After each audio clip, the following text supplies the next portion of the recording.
gonna happen, and it's not gonna be beneficial for the person, for the clients, or for the person who's going through mental health challenges. So this is one of the biggest issues that I find with the mental health industry. They are so easy to prescribe mental health meds than rather trying to get to the root cause of what's really happening to the person. So for me, in my case, I'll say I'll find more healthy, helpful way that are more conducive to your natural being as a human being to that could help you than rather trying to say, okay, well, take this and do this, take this and swallow this, and then your problem is gonna be all of a sudden evaporated. Correct, Mhm, correct.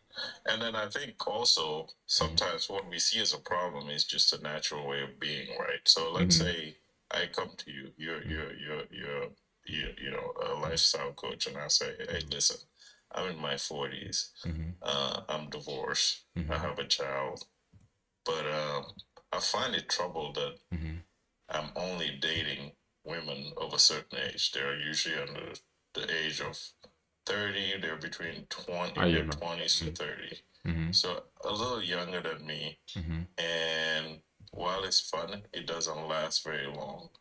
mhm. Um, and I Thank don't you. know that I necessarily want to be in a relationship, but I want to find more meaning, Mhm, right? And I don't know what I'm doing right or what I'm doing wrong. mhm. So, what would be your advice? You want to find more meaning in your life, and you don't Yeah. know what you're doing right or wrong. But when you talk about this, you mean in terms of your intimate In my life and relationship profile. relationship. And I'm a heterosexual male, Yeah. like, so just to make it clear, like, Hmm. Hmm. I only date girls that are between 20 and Hmm. 30, Yeah. 35 at the most. And I think that could be problematic. Maybe it's not, Mm. but I just feel like I'm going through them, not necessarily finding meaning with any of it. Okay, but Uh, okay, but yeah. what sort of meaning are you looking for? What? I don't know. Mm. I don't know, but what would you suggest I do? At this point, I would suggest that we schedule for a private conversation.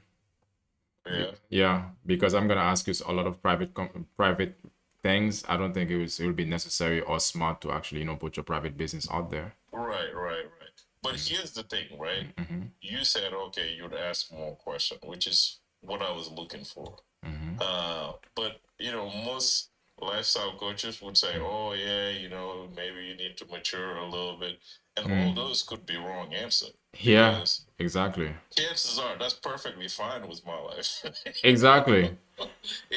Like I'm happy, I'm healthy, and Mm-hmm. that's what I choose to be. Like I Mm-hmm. mean, there's no right or wrong to the situation, but if I It's present it in a certain mm-hmm. way, people could jump into like, oh, this is what you need to do. This, and I'm glad you didn't do any of that stuff. I tried to No. get you to do it, but you didn't. Yeah, No, so man. Look, what's important for me is not it's not about because a lot of the time we can be so attached to what society expects us to what the group think rather than expressing your own individuality. What is it that you actually want? What makes you happy at whatever stage that you are in your life? And I can have a different opinion in terms of what I want. I can try to project that upon you or try to project the group think upon you or what right, society right. is expected. But so that would definitely ignore you as a person, Draco. Ignore what are your specific needs precisely. You understand what I mean? No, I get it 100% Mm-hmm. because here's the issue I run into. So at 45 plus, Mm-hmm. most of my friends are married with kids. I have a kid, but I'm married. I'm not married, and all of them find it like just not normal. They're like, oh yeah, you need to find you a woman. You need to, or if they see me dating multiple people, they're like, oh man, that can be good for your mental health. Mm-hmm. I'm like, maybe that's perfect for my personality and mental health. Like, Yeah. maybe what you're doing is not good for your mental health. Why do I Mm-hmm. need to adapt to your lifestyle ways? Mm-hmm. Like, I've tried that. It didn't work for me. So, Yeah. what I'm doing now is working for me. So, give me a break. But people just want to assign whatever they're doing, Mm-hmm. like to them, the right way is you got to be married, you got to be with your kid. Yeah, that's admirable. I wish Mm-hmm. I was there, but it's not. And Yeah. I'm happy with what I'm doing. But Yeah. anyway, I'm gonna shut up, let you introduce your new guest, and manage your panel I however you I want, man. thank you, Draco. So you okay? OMG, he needs to wait the right moment. Okay, Draco, I want to get back to you, but I want to introduce. I don't know if you, how much time do you have, but No, Burr. I'm hanging out, man. All We're, right, we're all having right, a chat. We're having a solid conversation. all right, all right. Burr, how you doing, Burr? Hey, hey. What's on your mind today? Well, I like the topic. I just wanted to start with the fact that I think the problem with the health industry in general is that they're just treating people with medication as opposed to like, let's say your illness is a broken leg, they'll give you a pill and be like, "Oh, I'll work it out," instead of like doing surgery. So when you go to a psychiatrist, especially like students, right? They'll be like, "Oh, I can't focus." Instead of telling them, "Oh, like what are you eating?" Instead of taking a holistic approach, they'll just be like, "Oh, okay, you can't focus, take Adderall." Yeah, exactly. Right? What's amphetamine? It's pretty much in the same family as cocaine. It doesn't actually have to do with focus. What it targets in your brain is interest, similar to Yeah, coffee. It's yeah. just glorified. You know what I'm trying to say? So it's one of those things where if a professor of mine in social psychology never set me aside and said, "Hey, like, anyway, I forgot what the topic was. It's just pretty much about how the field of psychology is taking Always advantage of its patients. And he told me this in 2015. And then last week, a friend of mine, she sent me a study, not a study, but like this article written by a Harvard psychologist that was talking about this very same thing. She said, "When are we going to admit as psychiatrists that our business is not about healing people? It's about keeping continual like patients, right?" Yeah, And like he exactly. said, like Draco had mentioned before, I have family that are doctors, and I'm sorry, but they think they know everything. And one thing that, doctors prior to like maybe 2018 or something, no, 2017, something like that, around that era, they never had to even have an element of psychology before you pass the MCAT. Now they're forced to like understand how the human mind works Yeah, because we are mind, body, and soul, and the mind is always neglected in the health industry altogether. true. But yeah, anyway, that's just my perspective. We're going about it the wrong way instead of in a holistic way. In a holistic way. No, and to your point, like the whole Adderall stuff, you're right. It's not meant for Thank There's you. two sides to mental health. There's the physical brain that's mentally healthy, and then there's how the connector. So your brain is healthy, but your emotional or psychological or societal, like just how you behave with society, is Thank you. not in tune with the rest of society. So those are just kind of soft parameters. Like it's not touchable. Like I can't look at your brain. I can look at your brain. Everything is healthy, but because of the way you're brought up, because of Thank you, like Peaceful. the crisis in your family, there are some unhealthy behaviors that you have. So Adderall is not gonna fix somebody who has societal issues, right? But Adderall does is just it triggers energy into your brain. Like you said, it's like coffee. It's like just coffee on like steroids. So it triggers rapid flow to your brain receptors and rapid flow to your heart rate even. Yeah, And if you're not ready for it, you're gonna act like a like an idiot in a matter of like 3 to 4 weeks if you're consistently using it. Yeah. yeah. So And guess what? And even and it's literally like if you ever took you said your wife was a psychologist. she was, yeah. I mean, she still is, but she's no longer my wife. But my So was she like a psychologist that was like that had the ability to prescribe medication, or was she just straight up like just a psychiatrist? she was for school, so she would identify, she would evaluate kids Oh, so like from learning, like okay, learnings, okay. learning learning strategies and behavioral issues, just to say, okay, like nowadays there's an elevated um population of like people with autism and all that stuff, just to guide the teachers and also guide the parents and like, hey, you know your kid might not be progressing at the same rate, or your kid is having these issues. This is what you need to do as the next steps. Okay, I understand. Okay, I understand. The reason why I asked that was because I've literally heard psychiatrists and psychologists tell me that they have a lot of issues in their own marriage because they, like their husbands have very high expectations of them when, you know what I mean? It gets tricky because it's like, You oh, need to and start even doing with their this. children sometimes because their children hold them at a very high standard. of like knowing what to say at all times. And sometimes these psychiatrists, they're tired sometimes when they come home, and there's so many elements to it. So I didn't know if that was like, but she's a different type of Yeah. psychiatrist. She's not a there's a saying like psychologists and psychiatrists are already like kind of like lawyers, right? They're already crazy. That's why they went into the field of brain study, so they know how crazy they are, right? Just imagine if you identify yourself as like, oh, my brain is a little off. You go into a study, then you figure out kind of like which side your brain is. Yeah. I don't know that there's some truth or untrue, but yeah, I think there's some issues with Thank you, Peaceful. just like people who are lawyers end up getting divorced a bunch of time, and you're like, man, you're a lawyer, you know legality, you know all these things. Yeah. You should be prone to it. Awesome. Thank you. Thank you. It happens. Yeah, man. Yeah. And one thing is for sure, I understand what you're saying, Draco, and also Burr, is that a lot of the time we go into a field because it's either we want to help it sometimes coming from within ourselves. We try and, let's say for example, psychologists.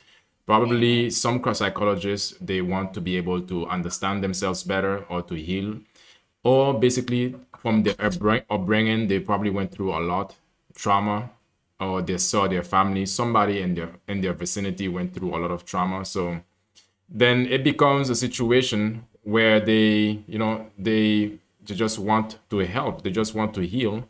So they choose that that profession. But then at the end of the day, it's like you would expect for some of them to be understanding, or to be able to understand themselves first of all. But sometimes that's not the case. Sometimes they go into that field to be able to point the finger and say, okay, this is what's wrong with you. And yeah, I don't know. You get what I mean, Draco? Yeah, I definitely get what. And the other thing is, we all want to help. The last thing you want to do is get help for day-to-day stuff, right? So they say give somebody a hammer, pretty soon they'll hammer the whole house out if that's their one and only task, their one and only skills. Yeah. But they just know how to hammer stuff, right? Yeah. So somebody who knows how to fix brain, they're always gonna try to fix a brain. Yeah. But human nature, we're not perfect. We're just some advanced thinking animals. So sometimes we do and act erratically. And if you're somebody who's used to fixing a brain, you could always be trying to fix it. Where it's like, no, it's just life. Like, people are gonna lie, people are gonna cheat, people are gonna, not do the dishes when they're supposed to, and so on and so on. Yeah. True. If anybody has a question for Draco or anyone here, you can also put it in the chat. What's up, August Brown? Hey, what's up? I really appreciate you offering this panel. Yeah. I can't say I have specific answers, but one thing that I learned in the field of psychology, philosophy. Wait, August, I can hear you, but the wind is blowing against your mic. Can you hear me better now? Yeah, I can still hear you. It's just that the wind is against. Better now? Yeah. Okay, I'll try to bear it. Let's go. You can go ahead. One thing, I don't have exact answers, but one thing that I learned from philosophy is that you always have to consider the different levels. No, it's good. Yeah. There's a local level and there's a global level. In regard to mental health, someone might have specific knowledge about psychology and then make a statement about someone's entire situation. That's going from the local, the psychological, to the global, right? Someone who's dealing with mental health issues, it's not just a psychological issue, like Burr was saying. It can also be related to their social situation, their economic situation. There has so many different dimensions, right? The problem is when we are teaching people, they become specialists in one area. They become a psychologist. But even psychologists, there's no general psychologist. There's a psychologist of different mental health issues. Someone is dealing with ADHD. Someone else yeah. is dealing with schizophrenia, right? So anytime they're making a statement, they should make their statement in regard to the area Oh, of the just thing that making they me sick. studied. But the thing they studied is also influenced by so many other different factors, right? So then we become paralyzed. It's like, how do we make any, how can I make any statement about ADHD without also referencing diet, without also referencing economic situations, this Yeah. and that, right? Yeah. So that is the big difficulty. And I don't have any solution to that, except that I do think that what is the unifying force? What is our number 137, right? And I think that's where spirituality comes from. Yeah. And I'll end with that. Okay. All right. Thanks for sharing. That's cool. Anybody want to respond to that, Burr or Draco, or want to respond to what you thought about what August said? And anybody want to respond, or we can move forward with serious, so serious, moi, so serious. Yes. I would thank you for having this. I think the topic is really interesting. Can you hear me okay? Loud and clear. You're good. Okay, perfect. So I think what August said and what Draco said before really resonated with me, because the mental health industry, it makes me think about like therapists and what therapists get into the field for versus what they actually encounter when they actually have to deal with the health systems. Because like if you think about maybe a soldier who gets into their profession because they want to liberate people, but the only tools they're given is guns and bombs instead of being given like food and things to help people. Or you think about another thing I think about is like a person in a wheelchair, and how disabled is a person in a wheelchair if the world is actually full of ramps. You don't even notice that they're disabled because they actually have access to things. But if you take away all the ramps, all of a sudden this person looks really, really disabled, even though a slight change to the environment, Thank you, to the society, Peaceful, would allow them to live in a much easier, much more thriving way. And I think the mental health industry, or the way mental health is handled, is just so inappropriate, because it becomes all about like management and like survival in the suffering rather than any like solutions for so many people. If you look at like the DSM criteria, there's one criteria that is in loads and loads of disorders, which is like, does it cause significant distress in occupational settings? And you know, that kind of language is used. And it's like, I think Draco put it well, you know, what are the societal things that have been normalized? This person might be working 16-hour shifts. This person might be not making enough money to live. And then you add stress on top of that. And then we say, oh, there's distress that's stopping them from functioning in their occupation. But we've normalized conditions that are unsustainable already. True. You know, so is this person even sick, or are they in an environment that is making them sick? And then we just put them into this cycle of insurance companies and pharmaceuticals and this and that. And that is just, you know, the glaring issue, in my opinion, with mental health stuff. And I think everyone's put it like really well with the different perspectives shared. Yes. Yes, this is what you say is it resonates with me, because a lot of the time when society, they try to put you in a box or try to post certain things, or it could be in the professional setting, there's high risk and you're dealing with other people that probably cannot manage their mental health or manage their emotions as best as you could. But that, because there's can be a domino effect, that because this person is stressful, then now you become stressed as well. And then if you become stressed, then for some reason you become the problem. And it's a crazy cycle. There's this video I want to play so you guys can give. I would like to hear you guys' thoughts and reaction about it. And you can hear it only. Real fast, I almost forgot. You guys do know every day we are interacting with undiagnosed, undertreated, or untreated mental illness, right? At your job, at the bank, at the grocery store, in traffic, in your chapter meetings, with your family and your friends. Think about that the next time you respond. Okay, bye.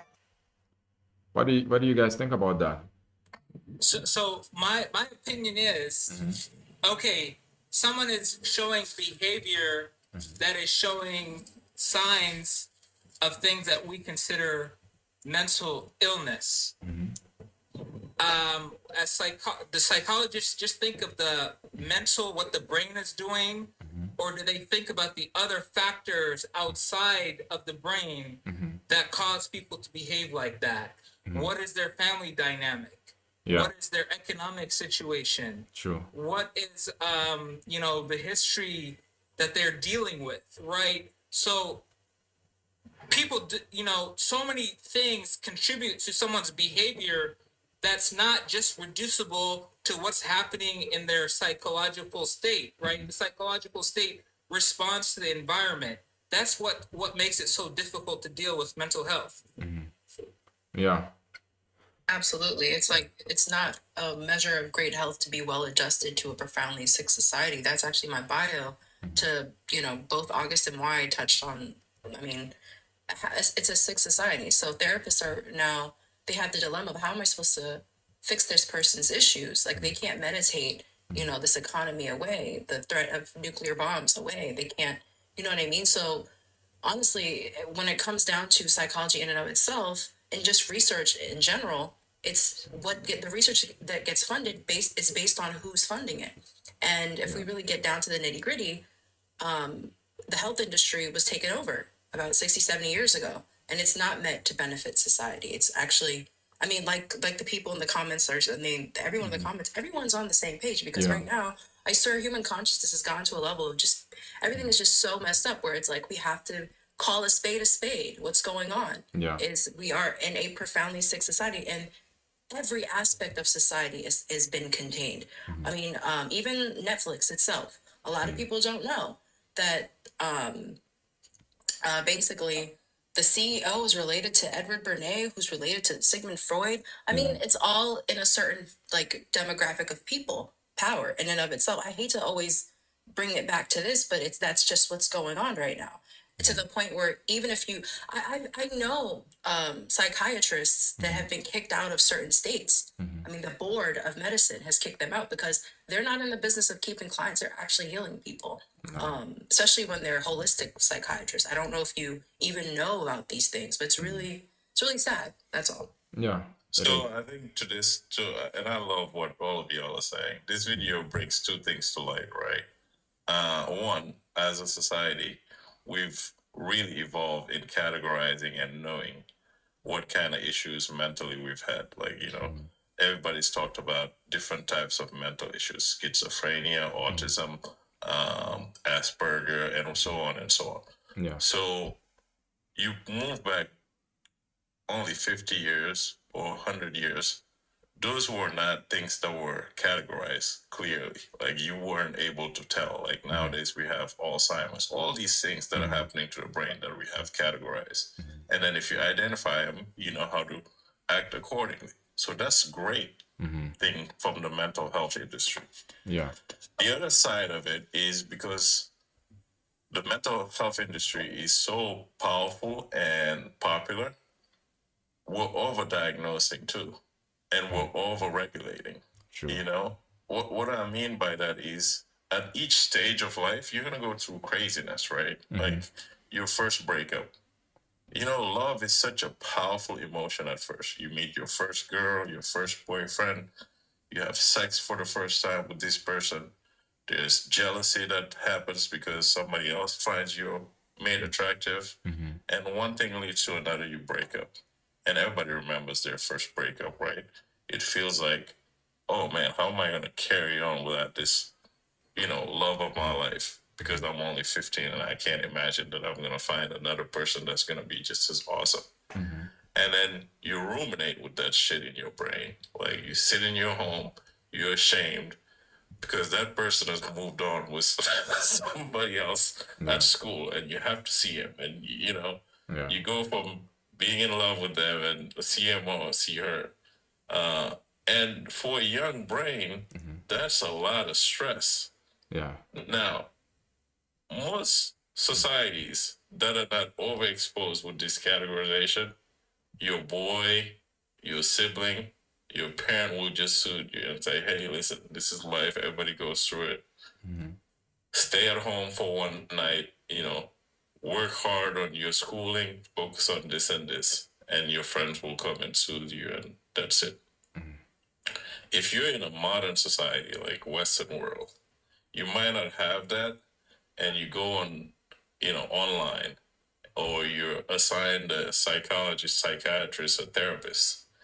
And depending on whether or not they're honest, they might keep you on medication, say that, you have high risk of suicidal thoughts. But yeah, some kids will have suicidal thoughts. But isn't that serious? Draco, It takes just another human being to say, hey, I've been let's through it. This is what I did. let's say To move on. let's say Yeah, go unalive. ahead. Let's say unalive instead. Let's try to keep it like, Unalive, that's right. Yeah. That's right. We're on this platform. Yeah, where it's- unalive or whatnot. yeah. But this thing is- something that could be solved by just another human being talking to you. Now True. you have a therapist, scheduling multiple sessions and telling you, oh, how do you really feel?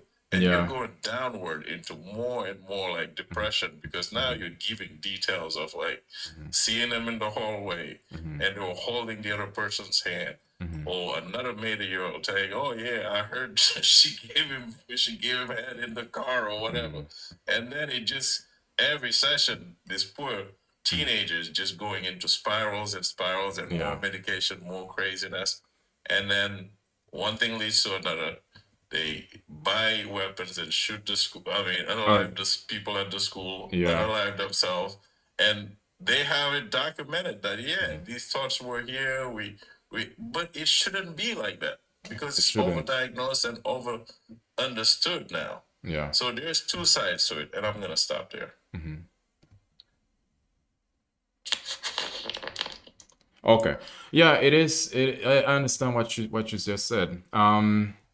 It is, and the situation. It's when we really think about it. It's if we have to try to be, if we were on the other side, because all of us at this point, I can say we are in agreement to say that the health and the mental health industry is basically toxic in terms of what we just talked about.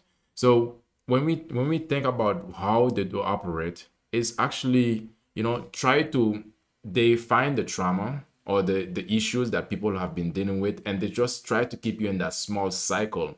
And every time the interaction is constantly revisiting that period, and try to, they try to create a different scenario. It's like create different episode, but that stem from the very same fabric of what's truly hurting you, rather than moving forward or moving on, or finding different ways that can basically get you away from that. And they try to keep you in that darkness and try to keep repeating it. And that's why a lot of the time some people, they just become even more depressed, or they start to function in a mindset that is not connected to reality, and that can keep people in a never-ending cycle for years. So I wanted to respond to what I saw earlier. You said, Yema, you never heal if you have mental issues. You said, I know how it is. I see it in my work. You mean people at your work who are acting or just basically unbalanced mentally? Nadia, you said to be rude. So basically, I think you were saying, and this time that we're living in when it comes to relationship or just the way that people interact, to be rude, to be sleeping around, to hit when you are angry is promoted everywhere. Yeah, it's like our destruction is being promoted everywhere. And you have to think about it. this is a form of distraction as well. Constantly have us going head to head against each other, while we should be trying to find commonalities, things that bring us closer. But we try to they put us against each other to create division. And when we are constantly in conflict with one another, then we cannot really take our time to think about exactly the greater things, what are greater goals or greater aspiration that we all have. And but because we don't have time to do all of that, all our energy and our emotion and our intention and our focus are spent on petty stuff, petty argument, petty conflict. And where do we, at the end of the day, they just keep getting richer. Pharmacy originates from Greek words pharmakon, meaning medicine, potion, or yes, or that. Okay, I have one another video I'd like to for you guys to listen to and tell me what are your reactions to it. To understand that most adults will never achieve maturity. It's just true. Most adults will never do that. Most adults across their entire life will only learn one lesson: the fear of growth, because they were trained not to roll in rooms at 5 years old and everybody clapped for them like, oh, look at you, you're so mature. But you never asked what that word meant, because what they meant was that they were happy you learned how to punctually amputate yourself on time with a smile without making anybody feel guilty. And that's what they were calling good and respectful and grown, because you weren't mature, you were manageable. You were a child who learned how to delete their own needs before adults ever had to be confronted by them. So you weren't emotionally intelligent at 4 years old. You were emotionally evicted, and they told you that being manageable would keep you safe. But look around you for a second, because manageable is the longest broken home somebody will ever stay in. Not because you won't leave, because you keep renovating it. You learn where the floor cracks. You learn where the door stopped opening. You learn what parts of you make noise, and you call all that instruction growing up. Because a manageable life does not protect you from pain. It just makes sure the pain is quiet enough to last decades. That's all it can do. It keeps you in jobs that don't respect you, relationships that don't repair, and dreams that don't scare you. And you keep saying at least it's stable. That's what you keep saying, but it's not. It's just familiar. It's the same broken house with better manners. So we can go way further than this, because the real tragedy isn't what you were trained. The real tragedy is what it cost you. That's the fact of it all. Because growing up was... Okay, he's saying a lot and it's a long video. So the very beginning, it says a lot of people, basically maturity can be a tool that a lot of people use to somewhat manipulate others into doing what they want to do, what they want them to do. I think, Draco, I want to talk to you about this, because you were saying earlier that some of your married friends were, because they are married themselves, and your choices and lifestyle when it comes to dating, they were basically against that. They were probably saying that you need to get more mature, and it's not, and you need to basically start doing the same thing that they are doing. Find someone your age. What can you say about this? What are your thoughts? Yeah, I love Tanya Lange, Medea. Yeah, that dude sounds a little bit like Medea, but I don't think that was Medea. No, it's not him. Yeah, good question. Yeah, I mean, I think everybody thinks their reality is the norm, right? Or is the way to be. And I think they mean well for the most part, right? Because everybody thinks what they're doing in their life, if it's self-satisfying, should be promoted and propaganda for the rest of the people. And in most societies, an older male is seen to be doing better if they have a wife and kids in the household, right? Especially ancient cultures like African cultures, Asian cultures. Western culture is changing. Like if you start looking at Norwegian countries and whatnot, they're accepting people, either living solo or not being married and all that stuff. Those are very modern cultures, right?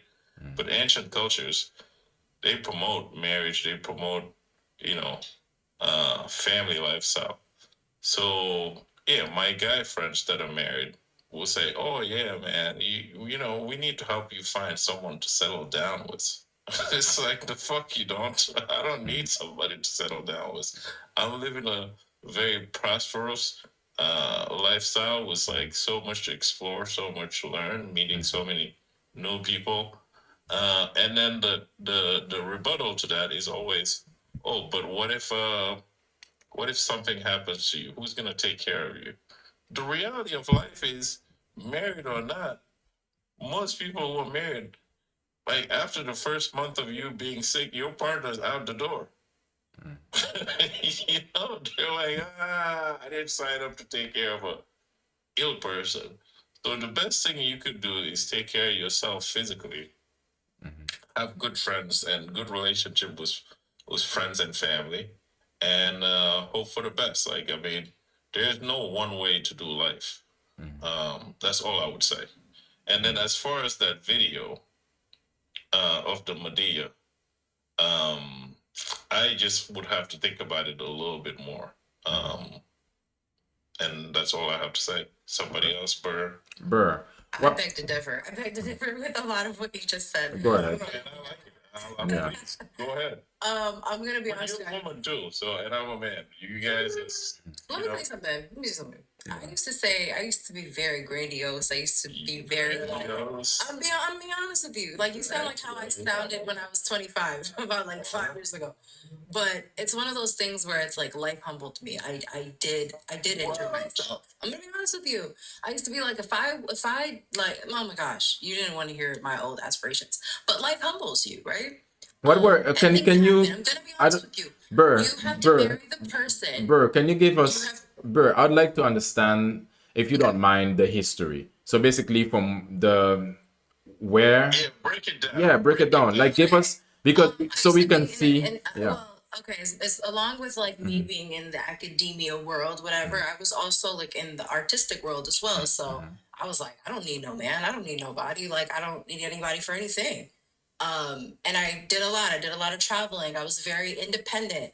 I don't need anyone until I make 5 million by 25. I was crazy. Like, I'm a regular human being. I was very like, like when you live in a certain world, you think like that. You think you don't need anybody because you think money covers everything. But let me tell you something. Like, literally, there's a reason why, like, Brianna's probably with ASAP. Like, there's a reason why people are with, like, the people. Because I'm sorry to say, but, like, I said those things when I never actually knew what the point and the value of like, loving someone was and having someone love you back. I'm not to be corny. I'm not going to lie. Like, things happen. You get in a car accident. It's literally, like, life happens. And I'm a firm believer, especially if you're African. I'm African as well. I'm a firm believer that all African men and women should be together. I think all humans should have someone. I'm not You racist. just trying to marry me. I hear you. I'm married, sir. She's married. I'm really into like promoting like peace and consciousness around the world. I'm not even like a professional. I just studied psychology, but I never got into the field. But you're funny. You're really funny. No, I really think that everyone. He knows that. I've been on his page a couple times. I really think that everyone. And there's someone for everyone as well. And if you think that you don't need anyone to love you, it's probably because you've never actually been in love. That's my firm belief. Because a lot of times it's like we have this list, right? Of this like invisible list of this is what I want in somebody and da da da. And it's just like, are you perfect? Are you emotionally regulated? Do you do the work? Do you wake up in the morning? Are you know what I mean? Are you taking care of your mind, body, and soul every day? There's so many things before we look external. And honestly, not everybody's meant for everybody. And I'm really sorry for your experience, sir. But I really think that everyone deserves someone. That's just my personal. So Burr, I agree with you to some aspect, but I disagree with you to some aspect, right? What do you disagree? So, What do you first disagree? of all, my story is reverse of yours, right? I was married for 12 years. I have a child, like I said. I did all the things, and there was no one thing that I could say was like horrible in my marriage until towards the end. Like, but even in marriage, I felt myself thinking often, like, man, is this it? Is this it? Is this it? And to your point, not everybody's meant to be in relationships. Now, that doesn't mean I don't have relationships that are solid that would qualify as like I have my person, right? But at the same time, I don't think the modern concept of that contract that was created by human beings of signing a document and having to say we're, exclusive to one another, till death do us part works for me. Why So not? yes, Why not? I'm a human being. I need, human connection, and I do have that to a certain extent. I just don't have the exclusive restriction on the partner or the woman that I'm with or the women that I'm with, and they don't have that against me either. Now, am I the kind of guy who likes to enjoy or thinks that the person I'm with is with another person? Absolutely not. But at the same time, I'm not as confused as like wanting to control him and say, "Oh, you're exclusively the only way you're gonna have joy sexually is gonna be with just me from now till you die." That's obnoxious. That's absurd to me, right at this point in my life.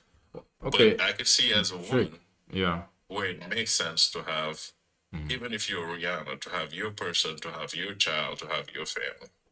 But as a man who's healthy and successful, we are seeing nowadays more and more um, men choosing not to marry because the options are there, and then the relationships are just as strong as like just being with one person.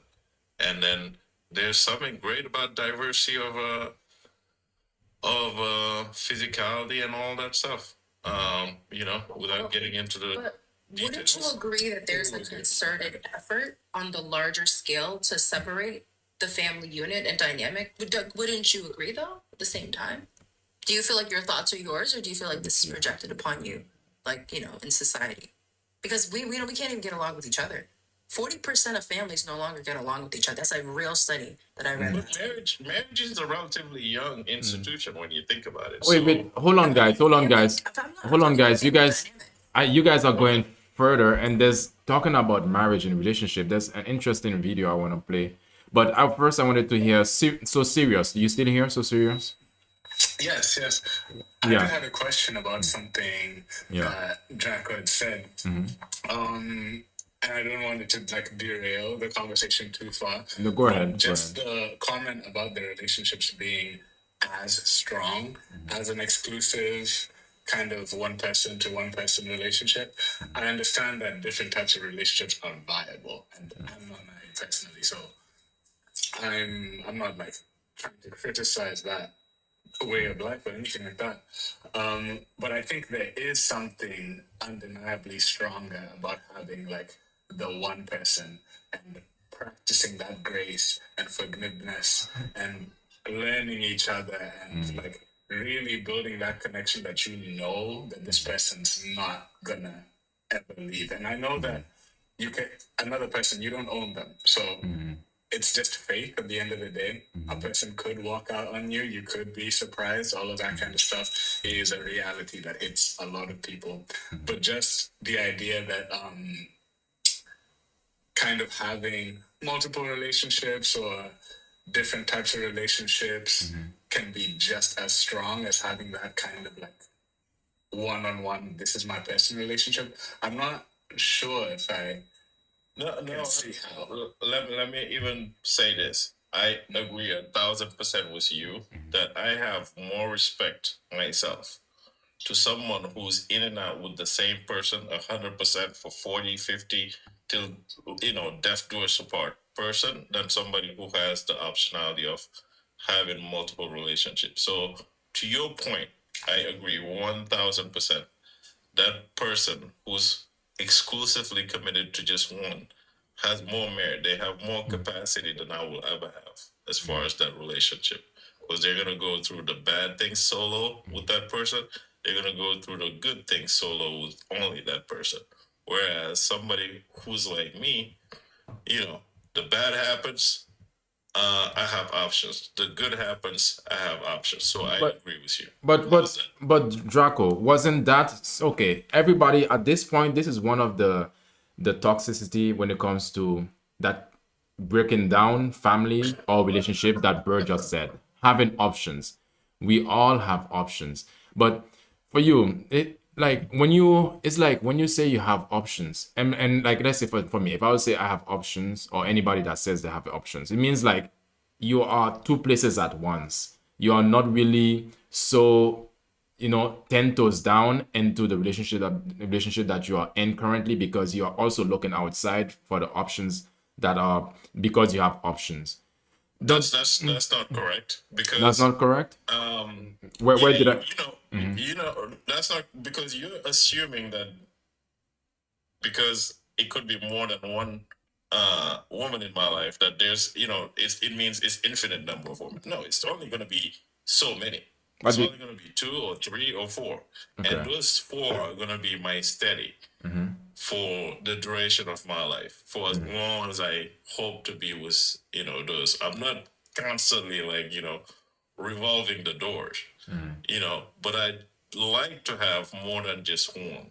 And Okay. if you look at many societies, the family structure is there with 2 wives, 3 wives. My grandparents on both sides had, 2 wives. And my cousins, my half cousins, my half uncles, they're just as family as my full uncle. And some of them are even more family than my full uncle. So, yeah, I'm going to say that. All right, all right. So, but basically, for you, you are more for plural relationship. Yeah, like, Yeah, I get it. polygamous type stuff is Okay. also an option to me. Okay. All right. All right. So this video, guys, I want to play. I think Blue, you wanted to say something, Blue Opal. I don't know if you wanted to respond to what any of the guys said. Hi everyone. I just wanted to respond to Draco. He said something about options.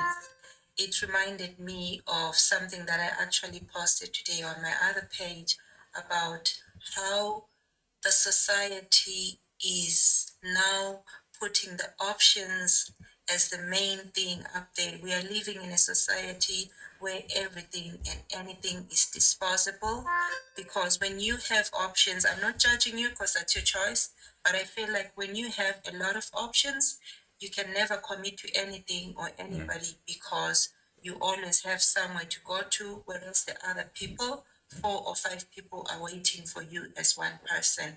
We are treating relationships as if it's takeaways.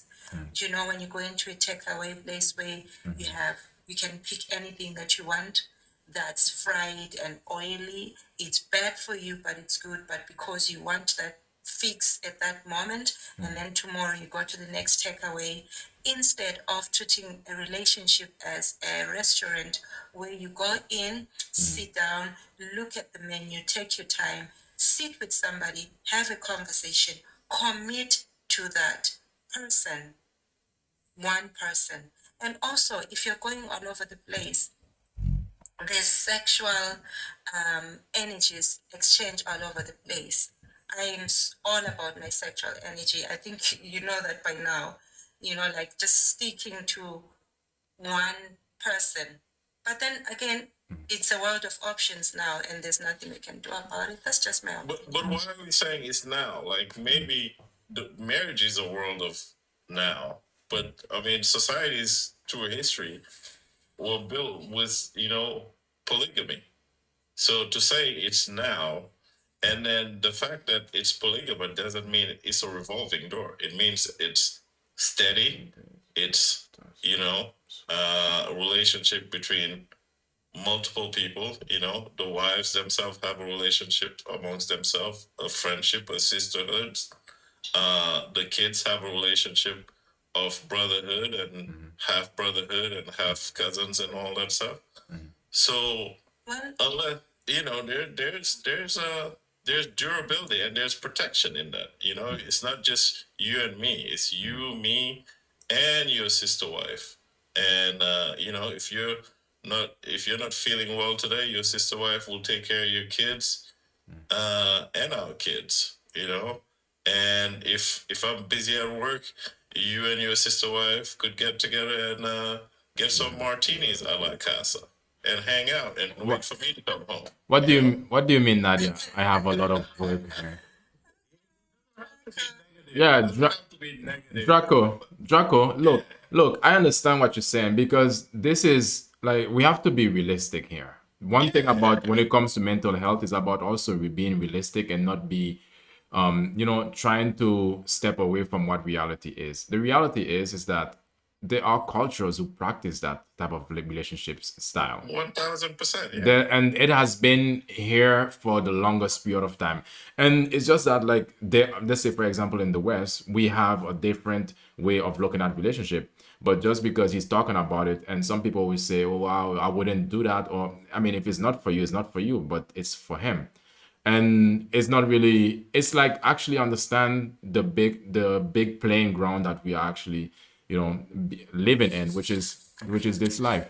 What did you want to say, Blue Opal? We like our friends and family. We don't make I new get where he's friends. coming from, It's and I'm personal. not judging at all because I grew up in Africa, even though I'm now in Europe for years. And my granddad had 4 wives, and I saw how they hated each other, even though they pretended in front of him that they liked each other.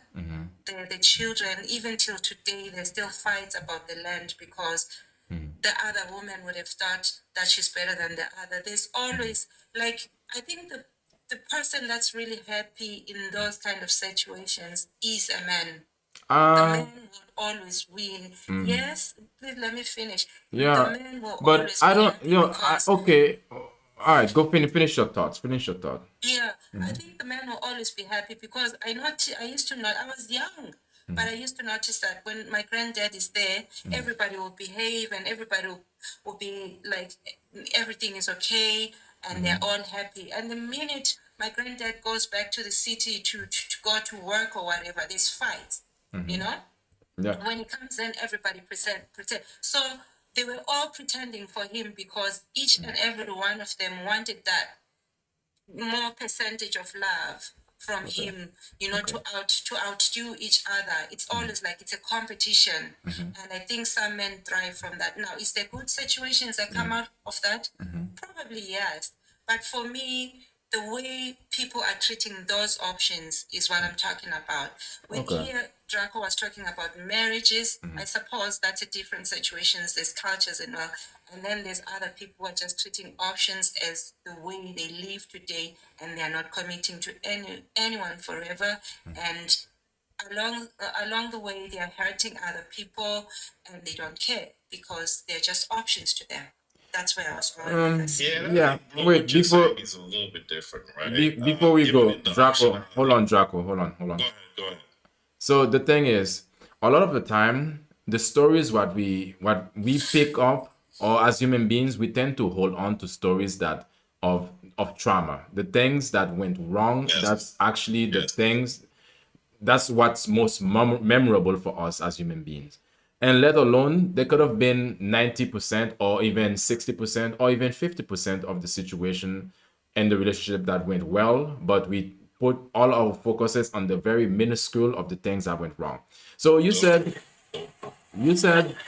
and when it comes to your grandfather relationship, I'm not disagreeing. I'm just trying to say, okay, maybe there are other perspectives to it. Let's say, for example, if you're in a family who has many siblings, if you have more than many brothers and sisters and all of that, there can be some form of jealousy. There can be some form of trying to, pull rank or trying to be the favorite child. That could be a situation too. And just because the wives were not getting along, that didn't mean that, I mean, okay, the wives were not getting along when your grandpa was not at home. So which mean they knew exactly what he wanted is for them to get along. So I don't think that would make a guy happy because his wife not getting along or his family is not functioning or operating the way that he wanted to, for everybody to be happy. But I mean, it's like the way I don't think somebody would want to be happy about that. It's almost like saying that this person was finding pleasure in someone's dissatisfaction, someone displeasurement, So you understand what I That's what mean? I was saying because, like you're saying, It's not they that we only knew what think my it's grandfather wanted from that situation, but they only acted when he was there because they were unhappy. They wanted to make him happy, but they were not happy. So for me, when I look at it, it was for his own enjoyment and his own satisfaction. But They okay, only true. attended to that because they always thought I could be the best wife. I could be the one that's treated better than the other because I'm behaving. How did you know that they You were know? not happy? How did you know that they were not happy? Yeah. Because I could see the way they were fighting when granddad wasn't there. Okay, You all know, right, okay, the fights that we cool. little things like they will be telling each other that I'm better than you. You spend more time with me last month or whatever. Things like that. And Yeah. the children then also grow up feeling like the other mother is better than the other because this one did this or did. There's a lot. Like I observed anyway, but I'm not judging. But that's the situation I noticed. Yeah, every That cultures happened, have the issues. you know? Okay, true. But at the same time, when we look at marriage between, I'm gonna give you a chance, serious. When we look at marriage between a man and a woman, these days, when we look at the divorce rate, it's also going up. So which means whichever situation there is, when it comes to relationship, there will always be some issues. And every culture have some issues. Because just because there's issues doesn't mean that we should just stay away from it, or probably I see a lot of different things that could have been done in order to make the relationship more wholesome. But again, Yeah, it is what you're it is. right. Every culture has issues. There's 4 wives.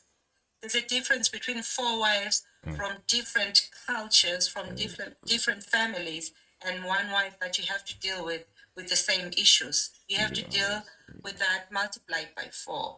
That's all I'm saying. Multiply But by anyways, I'm not here to discourage anybody because that's their choice. This is my choice. We're just talking here. So let's. Yeah. I'm not taking anything personal. Right. It's very. No, it's okay. It's okay. It's okay. Draco, you wanted to say something. You wanted to respond, and then we're gonna move to Well, serious. what I was gonna say about the option lifestyle too is, people who mean well in any situation, right? So sure. you talked about the people who just take advantage of people because they have the option. If you're a real man, you're not going into a relationship situationship to take advantage.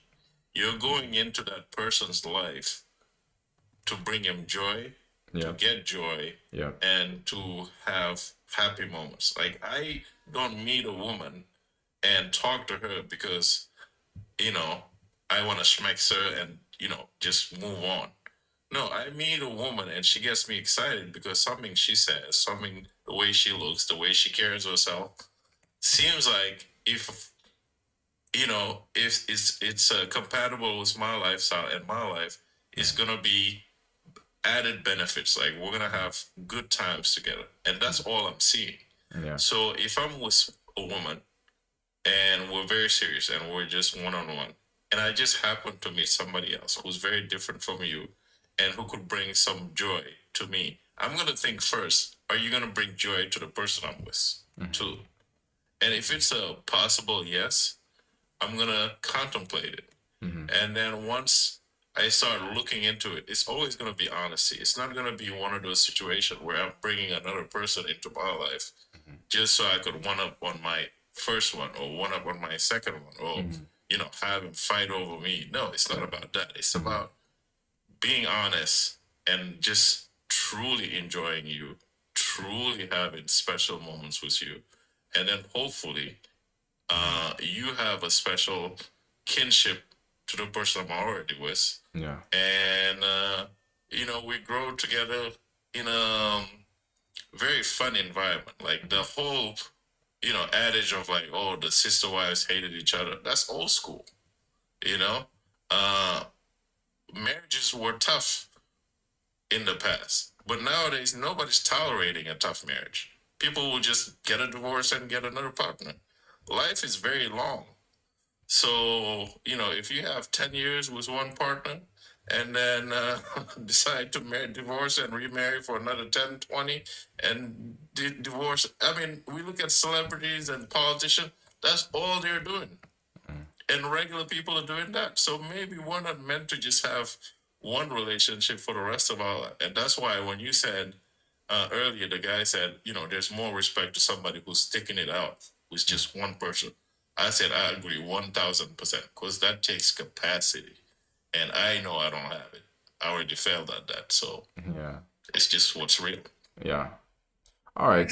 Yeah, serious. Go ahead. I think, yeah, what I was gonna say before is I felt like at some point we were kind of misunderstanding what Jacko was saying, and it became honestly like we're trying to criticize a specific style of relationship. But I think he clarified it's not one style of relationship or another style of relationship. It's intention, it's integrity. It's are you leading with honesty and like wanting the best for certain people? Because I think sometimes when you talk about like polygamous situations, we can talk about it in a way that kind of strips agency from the women, as if like maybe there isn't knowledge of what they're getting themselves into, or as if the whole setup is kind of built specifically for a man's benefit or for a man's enjoyment and that kind Very of true. stuff. Yeah. And those I kinds love of that word situations. agency. Yeah, you could bounce whatever you want. You could find your side piece and give me the finger if you want. I don't have much choice but to agree with it. Yeah, very well said. I'm gonna shut up. Keep going. No, it's okay.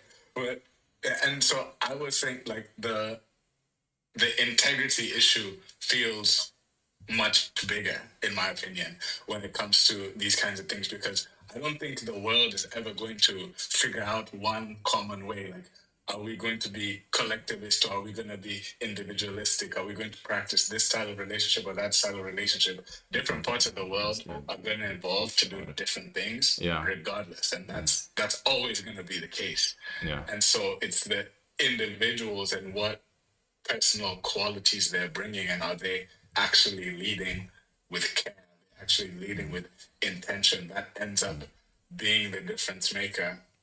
And like Jacko put it, you will find monogamous relationships and marriages that are extremely unhappy, and it's not the style of relationship that's on trial here. It's like the individuals and their character, in my opinion. Yeah. Yeah. Very well said. Oh my goodness. Yeah, bro. Yeah, that man needs to write a book. Serious. Yeah, serious is in some serious time. So what Yema just said, most marriage couple pretend, thank you, Blue Opal, pretend to be happy. Instead, they hate each other. Just to connect to that, what you just said, Yema. This is a new study that says a new Homeland Security intelligence note obtained by ABC News show domestic partners are increasingly using chemical and biological toxins to unalive their partners. Oh man! This is a video of it. You're just gonna hear Well, a it. concerning warning for couples now. A new DHS intelligence note obtained by ABC News shows domestic partners are increasingly using chemical and biological toxins to kill their partners. The data finding that people intend on harming or killing their partners are turning to poisons like cyanide, often sourced from online black markets or made at home. The document highlighting the case of a Colorado dentist convicted of first-degree murder after gradually poisoning his wife's protein shakes. Let's bring in our chief investigative correspondent, Aaron Kontursky. He's been following this for us. So clearly, the trend is so alarming, DHS had to issue a warning. So what's going on, Aaron? Which is pretty astounding, Kira, when you think about it. But they have seen increasing numbers of cases where a husband or wife or other domestic partner is turning to these poisons, in large part, the authorities think, because they can often mimic natural deaths. Sometimes they can conceal themselves, and sometimes they are slow to release. So the death can occur gradually, and you might not pinpoint an exact cause. Perhaps they're hoping to get away with it in that way. But these substances have been increasingly turned to by domestic partners, the authorities say, and so much so that the Department of Homeland Security is now warning law enforcement to be on the lookout for these black market chemicals, and when they respond to domestic situations, to understand that these poisons may be present. Yes, and that's the life that we're living in right now. People don't want to, some people don't want to basically end the marriage, or some people don't have nowhere else to go. And what do? They decide to slowly unalive their partner. So this is becoming a trend. And what do you guys think about that? Let me see. I'd rather be happy alone or with a partner than be married and be unhappy. I think it kind of makes me understand Draco a little better. Like, I want to have my options. This is one case of Get your option, brother. Your options. No, it's not one case. It's not a one case, because if it was a one case situation, it wouldn't be getting so much attention. It's becoming a trend, basically. Yeah. I think what Blue said. Oh, sorry. Oh, sorry. Thank you, Marjima. You keep saying you agree with me, and I meant to tell you, yeah, thanks for agreeing with me. That's I why I'm appreciate you. I'm abstaining. Oh, for over 4 years. Go ahead, bro. I wonder Oh no, go ahead. what is Serious. happening before people enter their marriages, honestly. Because I think one thing that I noticed, I'm also African, but I live in the West now. And I noticed a huge difference between the way people approach the marriage. Like, in the West, I know it's a cultural difference. I don't mean to like talk bad about anyone's culture, but marriage can just be two young people who decide we're in love. It's me and you against the world. We go to courthouse, we're married. Whereas I look at other cultures where there's so much more intention about two families coming together. There's more intention about like, what is this covenant we're making? Maybe we're religious, so we're making a covenant in front of God, and it has all this meaning. But I think if you look at marriage as like a random relationship milestone, like we like each other, we date, and then we get a place, and then we get a pet, and then the next natural milestone is to buy a ring and get married, then maybe there isn't that like sacredness to your union. And then once you're in it, you know, there's all this resentfulness, and instead of going to talk to the aunties and stuff like that, you start poisoning your partner. Like, what's going on? You know? So I'm quite surprised by that becoming a trend, honestly. Yeah. Anyone else want to pick it up? I live in the West too, and I still love it where I live. Go ahead, Draco. You know, well, let me see. So I don't need marriage to be happy. I'm gonna touch on what you said, like, you know, easy to societal change. I would say 100%. Like, most societies, when you get married, the extracurricular, the extra extended family was always involved on a day-to-day, right? They would come by the house, they would you know, spend time at your home, you would go to their events, and so on and so on. So when you're choosing a partner that way, knowing ahead of time, like, yeah, I'm gonna see your brother every week. Yeah. You know, if you're dating a girl, and you know, I'm gonna see your mom, your brother, your cousin every week. That alone kind of restricts my way of behaving. Like, it's gonna put some parameters on how I'm gonna talk to you. It's gonna put some parameters on how I'm gonna treat you. Period. Because, you know, there's repercussions to what you're gonna say to your family. And the same way, if you're marrying me and you know you're gonna see my sister, you're gonna see my mother, you're gonna see my aunties every single week, that has repercussion on how you're behaving in the outside world, because they're gonna hear, you know, who you went to lunch with at work, who is it that, you know, they see you in the bus, or who are you sharing a cab with. All those things always come into play when you're in a very tight-knit society. Yeah. Whereas here in the West, I met you today, we date for a year, I know your brother, but he lives in Kansas. I know your dad, he lives in Ohio. I know, you know, your mom, she lives in Texas. We get married, we get our house and our dog. It's just you and me, right? So if it doesn't work out, man, whatever I tell you when I'm angry is not going to directly impact me when I go to work tomorrow. I'm not going to run into your brother who's going to say, hey, man, Yeah. I heard you and my sister were having an argument and you called her a B or whatever. So all those things change how you behave right away. True. And that doesn't mean it's going to be for the, you know, for the worse or for the better. But there's just independence in action, in thoughts, in in the way we talk each other and all that stuff out here in the West, as opposed to some of the tight knit communities. And that's all I want to say. Is it good or bad? I don't know, but it is impactful. Yeah, the tight-knit community, or it gives you more reasons to join your family together, but it gives you more support as well.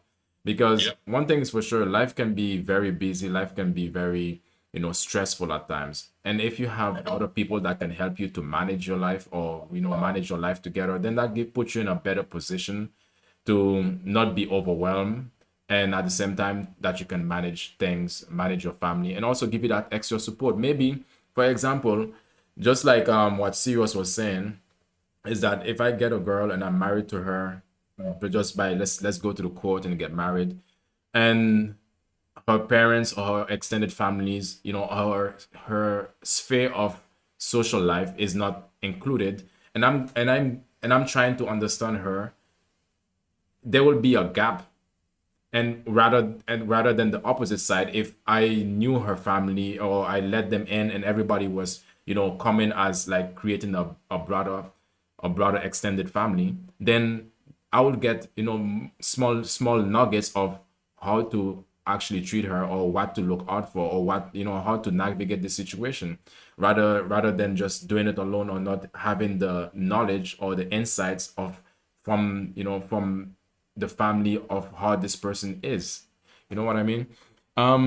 Travel. You just said something. You said, I'm from Netherlands and I have not heard this kind of crazy stories here. I have something for you. So it says here in the Netherlands, the severe housing shortage, and that could be a reason that's causing this in the Netherlands too. Probably you haven't heard of it. I get it. Maybe it's not happening here, but let me tell you, this is what's happening here in the Netherlands. For everybody who lives in the Netherlands knows that there's a housing shortage.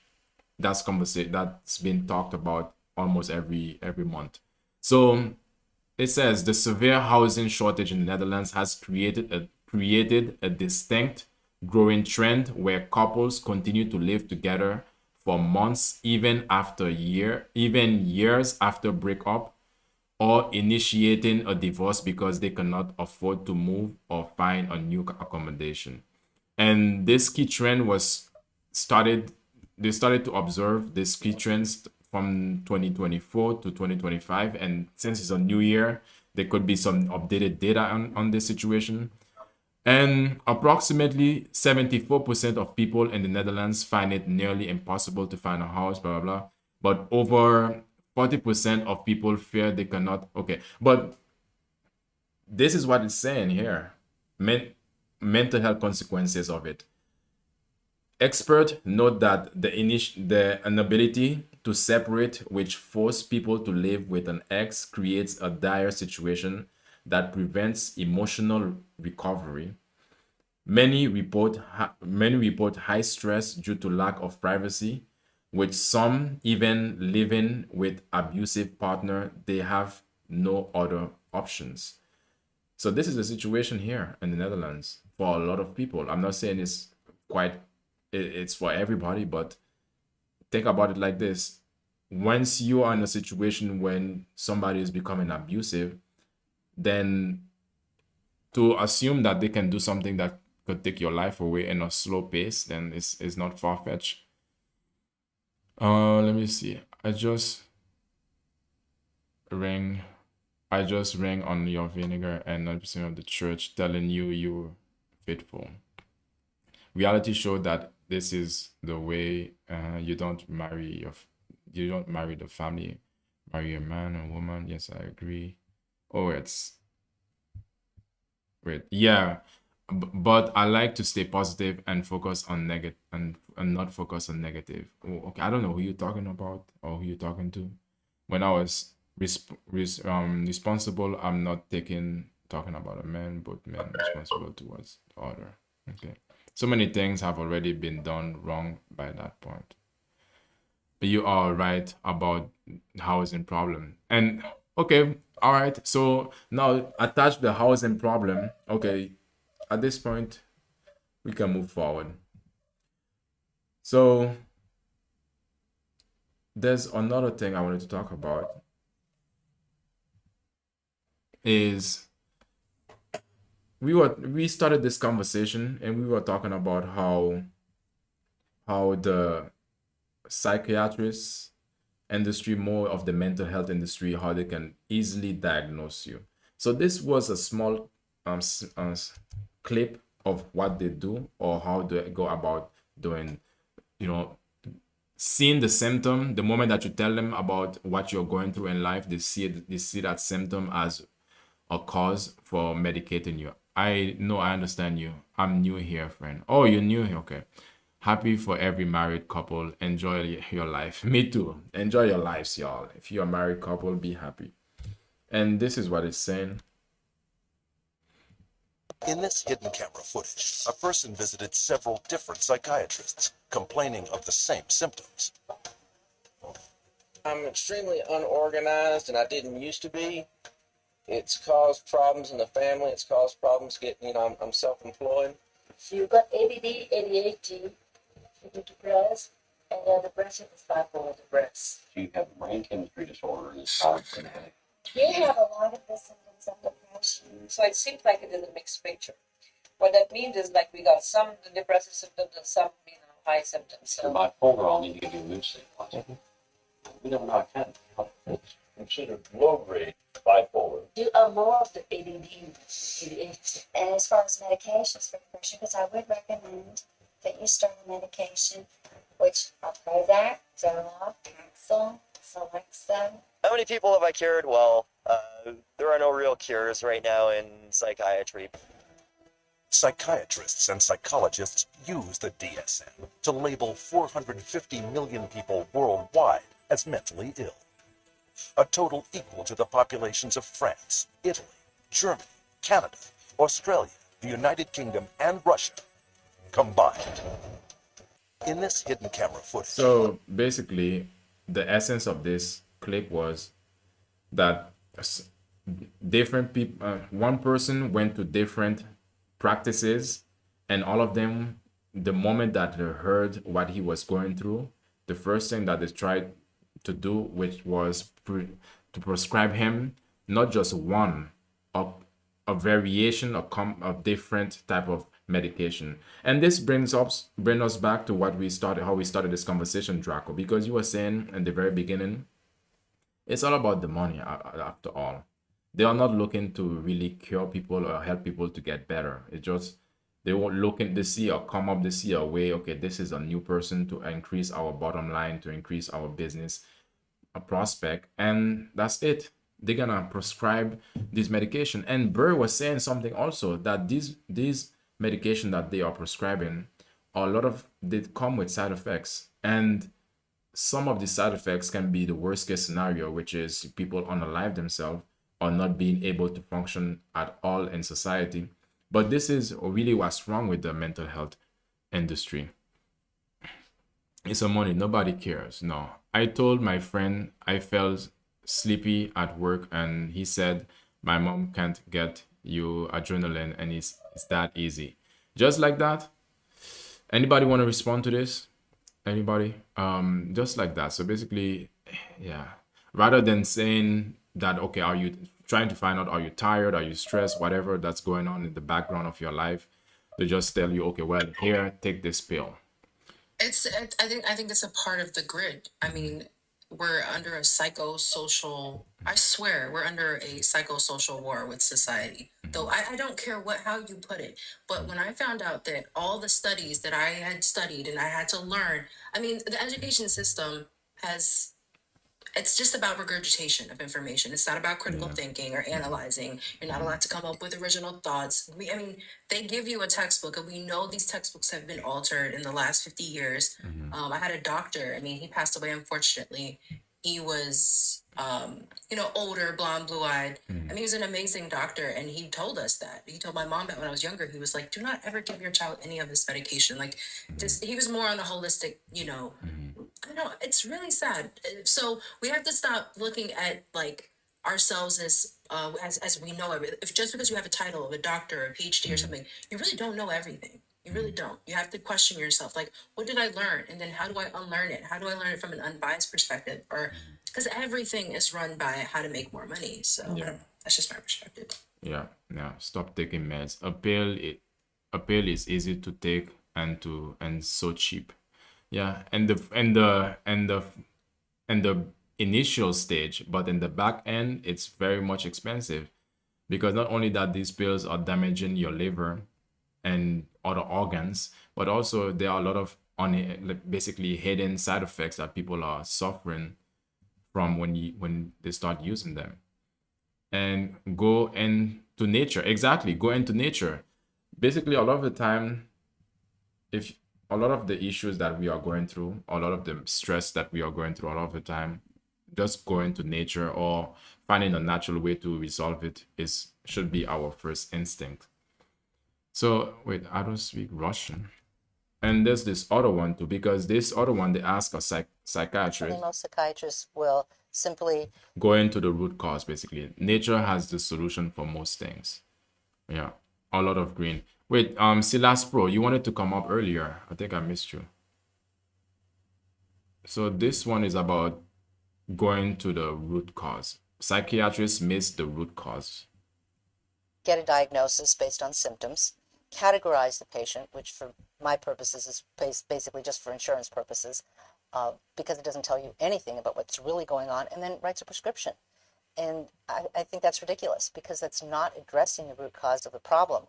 It would be like the light goes on your dashboard and you go to the mechanic and he puts a Band-Aid over it and sends you on your way. As a physician, I really believe in the Hippocratic Oath, which is first do no harm. And then the other part for me is let's go to the root cause. Let's see what's going on. The third thing is let's treat as naturally as possible. I look for the deficiencies, infections, toxicities like mercury toxicity and so on. Then I will treat based on... Exactly. Look for the natural way that is possible. Because one thing is for sure, a lot of the time, people don't understand that our body heals itself. There's a lot of healing that our body can do on its own. It just needs the right environment or the right ingredients, or the you know what the natural way that it needs in order to heal. And he said doctors don't care about you. Yeah, because one thing's for sure, they take this oath to say they don't do no harm, but that can be misinterpreted, just basically seen differently for whichever doctor that you are dealing with or whichever person that you are dealing with. And yeah, it's at the end of the day, I say we all have to be mindful to understand, to know first of all what we're putting into our body, and to know that no one is gonna be a champion for your health, for your lifestyle than you would. Well, not all doctors, I think, but a lot of them, yeah. Of course, not all. We cannot say all. I mean, travel. Okay, this is the last, I think the last video I'd like to get some reaction to. And let me see. When people start acting strange around you, when they start acting weird, giving off bad vibes, when they start acting funny around you, get away from them right away. Right. You see, there are some people, they think that you're so dumb that you will not pick up on the bad energy, the weird vibes that they're putting out. So they're depending on you to stick around so that they can inflict you with their negativity, with their jealousy, with their envy. But when you notice somebody is starting to act weird, when you notice the energy in the room tends to kind of change when you come around, when people get more secretive, when people get more to themselves, when people start, deliberately trying to exclude you from the environment or from the interaction, get away from those people. You see, there are a lot of women who are no longer here because they ignored that little voice that told them these people are acting weird. These people are acting funny towards me. These people have changed how they treated me. See, jealousy and envy, normally there are signs that women choose to overlook because they're giving people the benefit of the doubt. When you understand and have dealt with jealous, envious, toxic people, you no longer give people the benefit of the doubt when you notice weird energy. You just get out of there. When you notice people start acting funny towards you, they start having... Okay, anybody want to respond to that? It says when people start acting strange around you, giving off bad vibes, get away from them quickly. I think I'm gonna say one thing, and I gotta go to a dentist appointment pretty soon here. All right. I don't know that I agree with that. If people give you bad vibe, get away from them. It's all about what you can handle. At the end of the day, you can only manage yourself. Whatever you see as bad vibe could be that person is going through some real life trauma and needs your help that very moment. And they're behaving in such a way that says like they're avoiding you, or they're like, you know, so you could be misreading that. What you need to do is say, am I in a strong and confident enough state of mind to where I could be of help to people in my vicinity? And then am I reading their behavior accurately? Always start with self, right? And I think you see that even in animals. I own dogs and I love dogs because there's, you know, social animals, and you see their behaviors change and all that stuff. And I love Merjema saying avoid doctors. You know, my dogs get injured and all that stuff. I don't go to the vet. I avoid the doctors, but once a year. I go for my year visit to see that everything is checks out, and any illness I have that's not serious, I'm gonna self-treat it unless it really requires doctors. But when it comes back to the video that we just listened to, you know, I think as a society, you just check yourself where you're at mentally, physically, emotionally. Are you able to be added value to people? Seek out people. If you are confident enough to where, you know, I could be in a room and people are like, you know, hushing or whispering to one another, let me find out what they're whispering about. Are they talking about somebody else? Are they being mean to someone? Are they clowning me? I'll just move out. If it's a situation where, you know, something traumatic happened to someone in the room, they got dumped or whatever, let me figure out what it is, and let me take that person out for lunch, for dinner. Let's just have a conversation.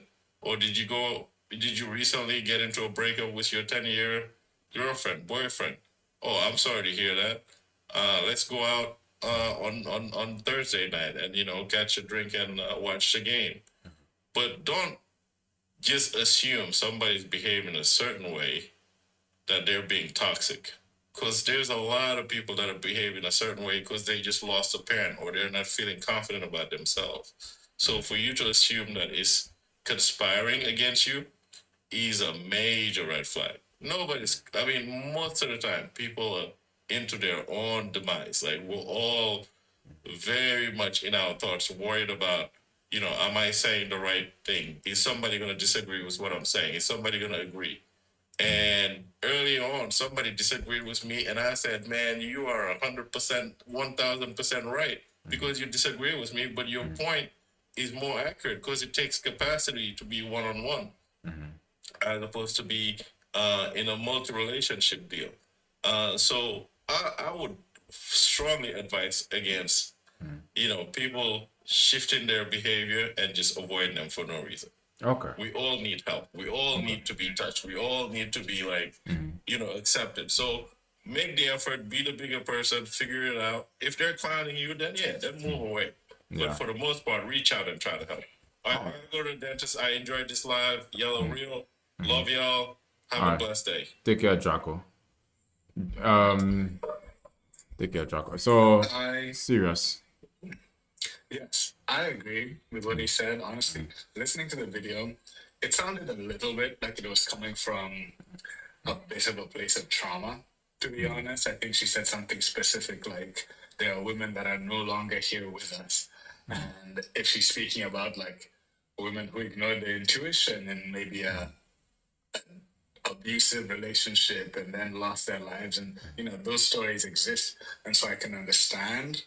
Or people conspiring against you exist, but it just sounded to me a little bit like it was coming from a place of trauma.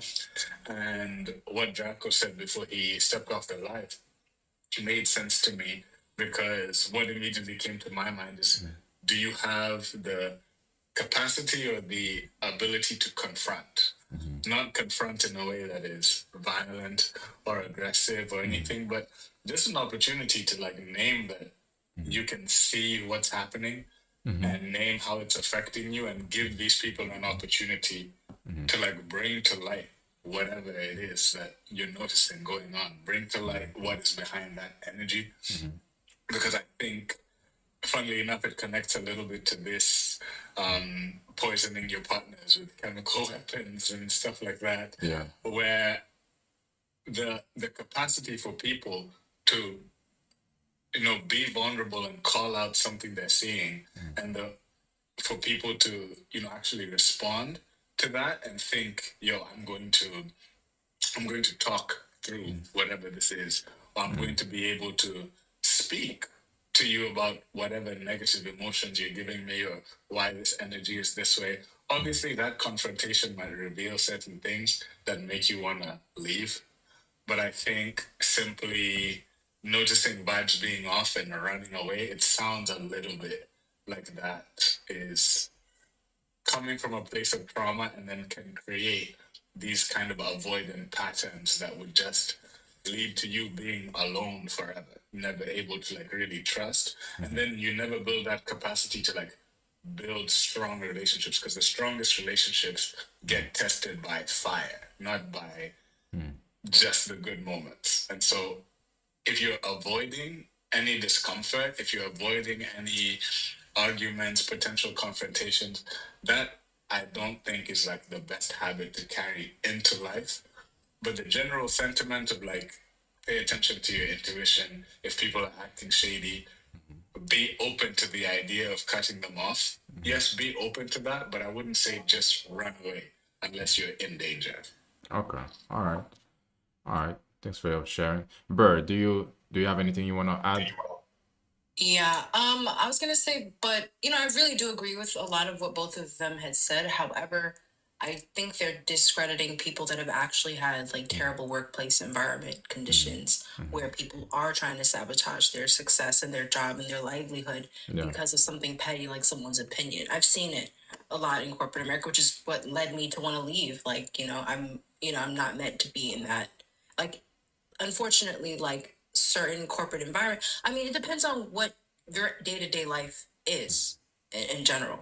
Like if you're in a healthcare office, if you're a physical therapist, you may not have to deal with a boardroom drama, or you know what I mean, in general. Like, there depends on what your day-to-day life is. You can't just say that, oh, you can just talk your way through it. No, sometimes people don't even like you because you have more money than them. Some people don't even like you because of how you look. Some people don't like you because how much other people like you.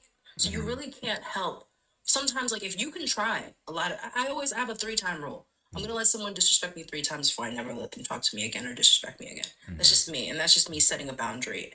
And because I work like, I really try to keep my peace in general, but sometimes people do need to be like reminded, like, hold on now, you don't gotta, calm down. Yeah. That's my opinion.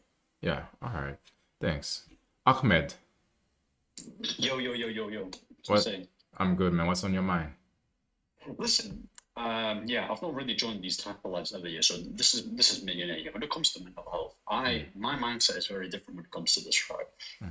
I just believe, no one really cares like that, right? That's just me. No one really cares. So voicing it, like, I'm not saying you have to bottle everything up here, but like, as a man, I do believe everything that you're going through, like, the tools are in your hands. Like, for example, go exercise, go speak with friends, go speak with family, occupy yourself in it. You don't have to necessarily ignore it, but constantly thinking of like, negative emotion. I know some people have it worse, right? But the way how I try to live my life, cut out any toxicity around me, focus on myself, have goals set.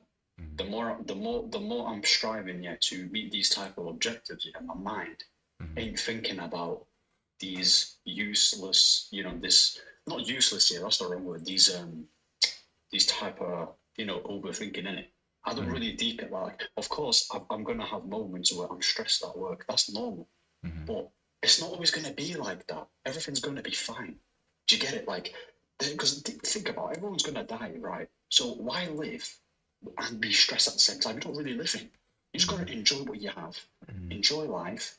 Yeah, it comes once. You're not going to be you're not going to get a second chance. And just literally do everything you can, whether that be work, whether that be do your hobbies, do whatever you want. There's so many opportunities out there. Like I've started doing yoga, just because why not? Helps me relax. Yeah. Yeah, I've started going gym more often. Like it's just, I think mental health. Yeah, it's good to voice it, but I do feel like, because I've had some people, I don't really want out like that. I don't think it's good to have someone who's always like brings negative energy. Oh, I'm always down. I'm always down. I'm always down. It's like it comes to a stage in it where you're just going to be like, listen, I can't be dealing with that. Like it might be selfish, but that's just me in it. That's just me, bro. I try to help as much as I can, but it's not my responsibility yet. For like, if you give your hand to someone and if they just like brush it away, because at the end of the day, they're the ones that are going to have to take the action.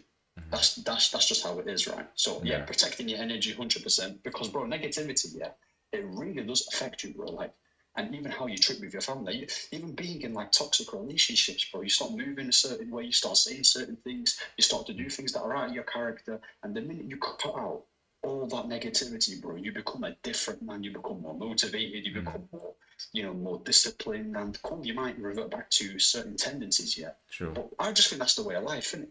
I think everything, this might be positive, but the way how I feel, everything's going to be okay. Honestly speaking, everything's going to be fine. Obviously, I am religious, so that probably helps my way of thinking and my mindset, right? But yeah, man, that's pretty much what I think in it. Yeah, I mean, the thing is, thanks for sharing, Ahmed. The thing is, a lot of the time, some people try to force mental health into one box, but again, it can be what works for person A can have a different effects for person B. And I do understand for you, Ahmed, you find what works for you, and you have this mindset of more of optimistic. So everything is gonna be all right, and whatever that challenge that you're gonna face, you're gonna be able to handle it, or you're gonna be able to overcome it. And that gives you at least a leg forward in terms of if a problem will arise in your life. With that mindset, it puts you in advance to understand that, okay, I just need to be proactive. I just need to just go with the flow at this point if I cannot do anything about it, and then the situation is gonna shift. Serious, you wanted to add something, Serious? Yes, I think Ahmed brought a perspective that made sense to me, because I personally had my first ever experience going to therapy probably in like 2021. And it was cool, and I had a psychologist who was clearly educated and all that kind of stuff.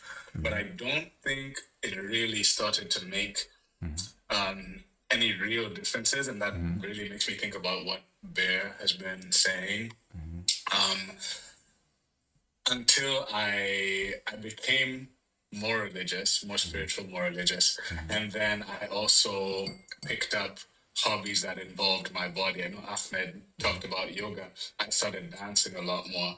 And one of the things that I noticed is that when I was just doing therapy, kind of like trying to do university and going to therapy, I honestly don't feel like it made a huge difference, and it wasn't the therapist's fault. Once I picked up these life practices that involved spirituality, involved moving my body, involved connecting with other people, I realized, and Bea has said this loads of times, like we are in like an attack on our, she hasn't said humanity, but I feel like our natural humanness is under attack. I wasn't living life as a full-on human being. Like I was just trying to grind in school and then go to therapy for my issues. And once I connected to spirituality, once I connected to my body, then even the therapy started to feel like it was having more of an effect. Because I just wasn't allowing myself to be fully human. I was obsessed with just grinding and success and all of this kind of stuff. And once I allowed myself to be more human, then everything started to come together a lot better. Yeah. So I don't think therapy would have even made sense if I didn't start dancing, if I didn't start praying, all of that kind of stuff. True. I think that meant Absolutely. A lot of people forget research is only funded based on who's Research is only based on who's funding it. Like, it was really sad. I've had so many classes where I'm like, excuse me, professor, why isn't there research on this? And he goes, sadly, because it's not funded. Not funded, yeah. And it's the truth. Like, it's sad. And a lot of what you think is a psychological condition isn't actually a real psychological condition that happened in nature. It was programmed. We are socially engineered. If you ever heard of IO psychology, I stopped after halfway through getting my certificate in college because I was like, I'm not doing this. I'm not going to further. Pretty much, it's just how do you make somebody more robotic? How do you milk somebody the most in a company? Pretty much AI for AI. Yeah. But anyway, it's just, and that's where the money was at. Forbes magazine, I'll never forget, like around 2015, 2016, they're like, the most in-demand field would be IO psychology. I'm like, oh, I'm already studying psychology. Why not go into this field to make more money?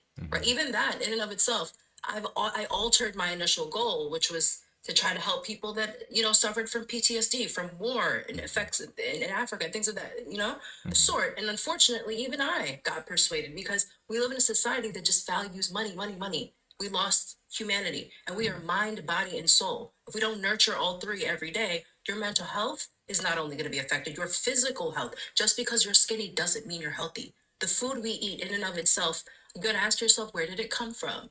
Like, I don't know. It's a holistic, you have to take a holistic approach to your health. Yeah, true. Yeah, that is very true, guys. Guys, can you guys share the live?